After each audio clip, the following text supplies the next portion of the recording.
Ви впізнаєте, не впізнаєте, цей компактний, красивий панорамний камін від компанії Brunner. Маленький, компактний, але дуже оглядовий. Про саму топку, що це за формат? Вона якась не дуже велика, але така. Серія Панорама Камін вирізняється невеликими розмірами. Ти дуже добре зауважив. Тобто 60 см у нас ширина фасадного вікна, бокові віконця 25, А сюди 57.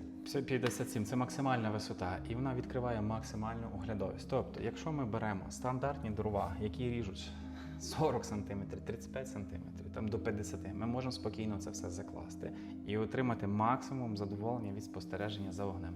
Тут я бачу таку штучку, той камін недаром стільки грошей коштує, так? Це закриваємо ми, і дверка вже не зможуть діти підняти. Тобто це є блокування дверей від... Тобто по безпеці камін максимально буде герметичний, димові гази не будуть сюди виходити. Є елемент контролю подачі повітря, можемо змінювати інтенсивність горіння, але це в процесі, поки що у нас камін розгоряється, потрібно дочекатись.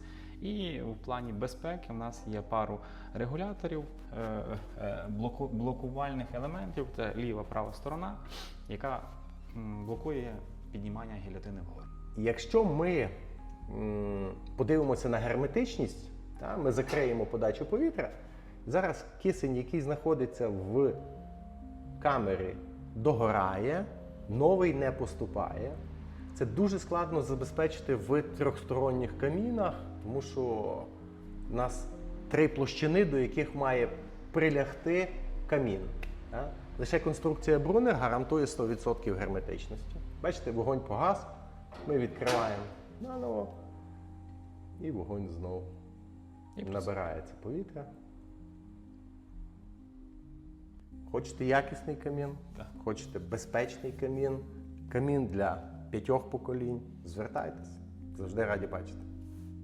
До зустрічі в магазині камінів Brunner Камінцен.